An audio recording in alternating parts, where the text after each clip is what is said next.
Championship Sunday has finally arrived, and guys, in this video report today, I'm going to break down both games, give you two free selections, and give you a free pick in college basketball, plus talk about some of the interesting trends, especially from an ATS perspective, that apply to this particular round of the playoffs, going back to 1970 when you had the merger between the AFL and the NFL. Hi everyone, Al DeMarco here, General Manager of the world's largest online sports handicapping community in the world, and that of course is VegasSportsAdvisors.com.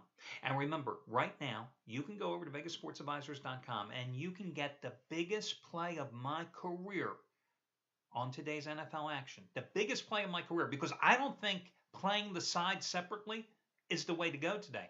No, I think the way to play today's games is in a two-team teaser. And I know teasers aren't for everybody, but listen, you can get it for free. You can also get Brandon Lang's 150 dime max wager winner number 9 in a row.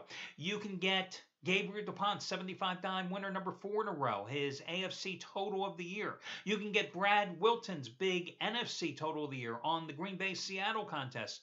You can get Shawn Michaels, the winningest football handicapper at VegasSportsAdvisors.com over the past 6 years, making $10 bettors over 30 grand. You can get his 100 dime max wager on the Seattle Green Bay side.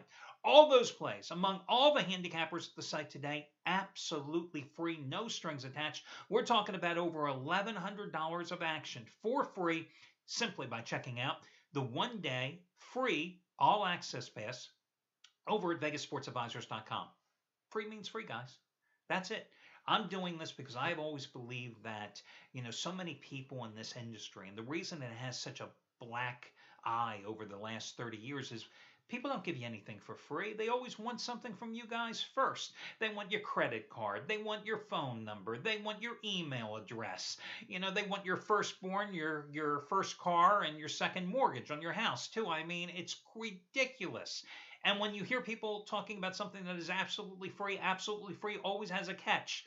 No strings attached. Free means free. Check it out. Go to VegasSportsAdvisors.com, click on the one-day free all-access pass, and you will get all of today's action for free. Again, the other reason I do it is because I think it's a great way for you to sample the wares of the various handicappers at the site.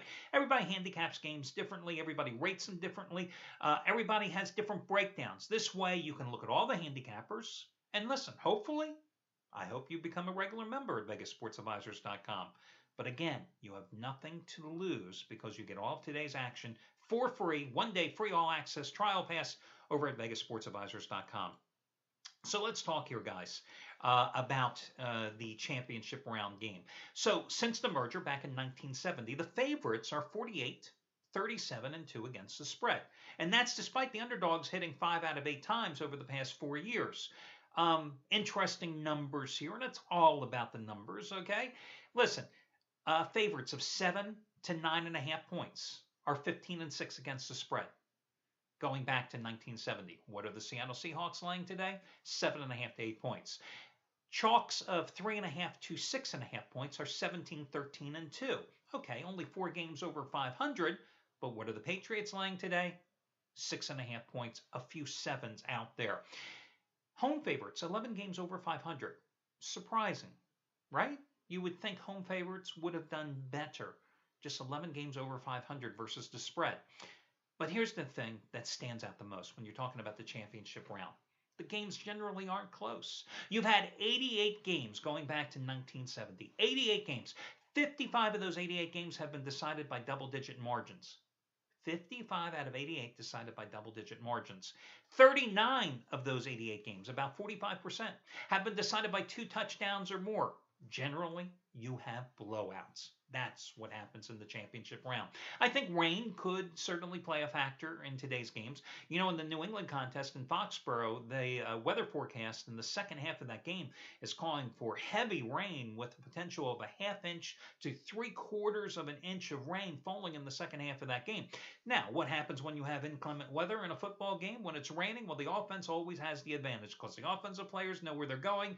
The defensive players are always the ones trying to read and react they generally are the ones that lose their footing. And you have two offensive teams here with Brady and Luck and the Patriots and the Colts, respectively. So I think that could definitely come into today's play.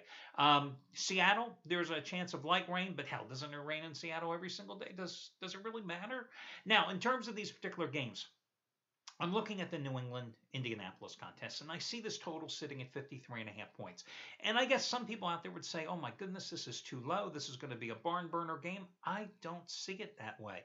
I think this game stays under, and I think the weather plays a large role. Plus, the Patriots, in 3 straight blowouts of the Colts in the Andrew Luck era, have absolutely run the ball so effectively. Why would they change anything this time around?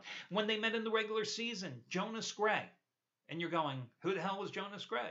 Jonas Gray ran for 201 yards, and the Patriots used 6 blockers on like 36 plays in that particular game. Bill Belichick's a lot of things, but he's not crazy. I got to think that they're going to run the ball. The more they run the ball, less scoring opportunities, more clock consumed. And of course, once again, I think the rain is going to factor in here. So I say stay under in this particular game. Seattle Green Bay, I think everybody is probably going to lean toward the under because of the Seattle defense, yada, yada, yada.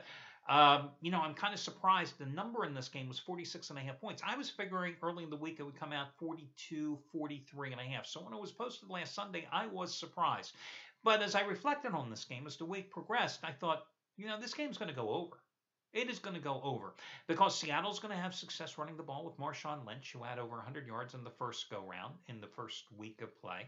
That Green Bay run defense has significantly gotten better since they put Clay Matthews at inside linebacker, but it's still not that good. Meanwhile, Aaron Rodgers may be standing on a crutch in the backfield, and he's going to throw, and he's going to throw, and he's going to throw, because I don't think Green Bay is going to be able to run the ball against this stingy Seattle defense. So I think more scoring opportunities are going to be there, as both teams are going to be more aggressive here in this particular game with all on the line, and that's why I like that game to go over the posted total. Hey, college basketball, I have a free selection for you. I think Northern Iowa minus 16 points today at home against Missouri State is a pretty cool play. Mainly because Missouri State first suspended and then dismissed their leading scorer, guard Marcus Marshall, from the team. He is gone as of Friday. Now, keep in mind, he was not only their leading scorer, he was the number 2 scorer in the Missouri Valley Conference this season at 19.5 points a game. What's left for Missouri State? Their leading scorer now averages 8.5 points a game. They've only got 9 healthy players. You've got a Northern Iowa team that has reeled off 4 straight wins since losing on New Year's Day at Evansville. That's one of only 2 losses this season for the Panthers. The other one, a 6-point road loss in the middle of December at VCU. Nothing to be ashamed of there. They're coming off a 63-52 win at Bradley on Tuesday. That final score is somewhat deceiving. They were up big, 23 points in the second half. They frittered it all away. It got down to a 6-point ball game before they pulled away to finally score the 11-point win. Northern Iowa, the one thing working against them, I just have to be honest with you, is that they only average about 61.5 possessions per game. That is very, very low in Division I ball, okay? So, consequently, when you have fewer possessions, you don't have the chance to score more points and give yourself blowout wins. But this is a very strong defensive team. Number 9 in scoring defense in the country, giving up just 55.4 points a game, only allowing 48 points a game so far in Missouri Valley Conference pure competition. 15-2 on the season, number 23 in the AP poll. I think this is just a spot that they can roll big here today and take care of business against shorthanded Missouri State. So that'll do it, guys. Best of luck to you all, and I will catch you again here tomorrow on Roku and over at VegasSportsAdvisors.com. Hope you win a lot of money today.